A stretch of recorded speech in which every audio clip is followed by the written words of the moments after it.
ಅಜ್ಜ ಅಜ್ಜಿಯರು ಹೇಳ್ತಿದ್ದಂಥ ಸಣ್ಣ ಸಣ್ಣ ಕಥೆಗಳನ್ನು ಮತ್ತು ಅವ್ರು ಹೇಳೋ ಮಾತುಗಳು ವಿಚಾರಗಳನ್ನೆಲ್ಲ ಆಧಾರವಾಗಿಟ್ಕೊಂಡು ಒಂದು 5 ಸಣ್ಣ ಕಥೆಗಳನ್ನು ಬರೆದು ಪುಸ್ತಕ ರೂಪ ತಂದಿದ್ದೀವಿ.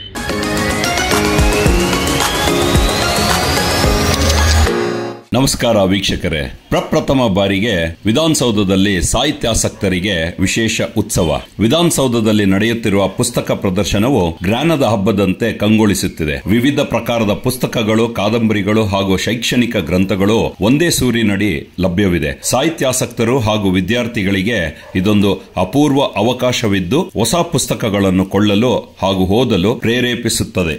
ಇದು ಸಾಹಿತ್ಯದ ಸಂಭ್ರಮ, ಜ್ಞಾನ ಹಾಗೂ ಪ್ರಜ್ಞೆಯ ಉತ್ಸವ. ಈ ಪುಸ್ತಕದ ಮೇಳ ಇದೇ ಮಾರ್ಚ್ 3ರವರೆಗೆ ವಿಧಾನಸೌಧದಲ್ಲಿ ನಡೆಯುತ್ತಿದೆ. ವಿಧಾನಸೌಧದ ಎಲ್ಲಾ ಗೇಟ್ಗಳಿಂದ ಫ್ರೀ ಎಂಟ್ರಿ ಇರುತ್ತದೆ. ಈ ಪುಸ್ತಕದ ಮೇಳದ ಜೊತೆ ವಿಧಾನಸೌಧವನ್ನು ಕೂಡ ನೋಡಲು ಅವಕಾಶವಿರುತ್ತದೆ. ಬನ್ನಿ, ಎಲ್ಲರೂ ಈ ಅವಕಾಶವನ್ನು ಸದುಪಯೋಗ ಪಡಿಸಿಕೊಳ್ಳಿ. ಬೆಳಗ್ಗೆ 8 ಗಂಟೆಯಿಂದ ಸಂಜೆ 8 ಗಂಟೆಯವರೆಗೂ. ನಮಸ್ಕಾರ. ಎಲ್ರಿಗೂ ನಮಸ್ಕಾರ. ನನ್ನ ಹೆಸರು ನಿರಂಜನ್ ಅಂತ. ಸೊ ಇವತ್ತು ನಾವು ವಿಧಾನಸೌಧದ ಪುಸ್ತಕ ಮೇಳದಲ್ಲಿದ್ದೀವಿ.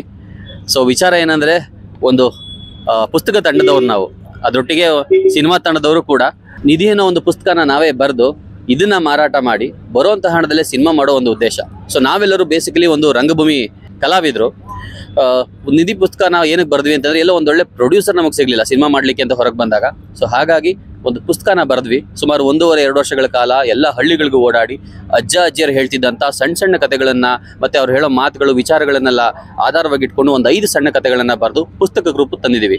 ಸೊ ಇದು ನಮ್ಮ ಸಿನಿಮಾದ ಪೋಸ್ಟರ್. ಸೊ ಈ ವಿಚಾರನ ಎಲ್ಲ ಕನ್ನಡಿಗರು ಪ್ರೋತ್ಸಾಹಿಸಬೇಕು. ನಿಮ್ಮ ಪ್ರೋತ್ಸಾಹ ನಮಗೆ ಬಹಳ ಮುಖ್ಯ. ಸೊ ಎಲ್ಲರೂ ಪ್ರತಿಯೊಬ್ಬರು ಈ ವಿಧಾನಸೌಧದ ಪುಸ್ತಕ ಮೇಳಕ್ಕೆ ಬರಬೇಕು, ನಮ್ಮ ಪುಸ್ತಕನ ತಗೊಳ್ಬೇಕು, ನಮಗೆ ಸಪೋರ್ಟ್ ಮಾಡಬೇಕು ಅಂತ ಹೇಳಿ ಕೇಳ್ಕೊತಾ ಇದ್ದೀನಿ. ಧನ್ಯವಾದಗಳು.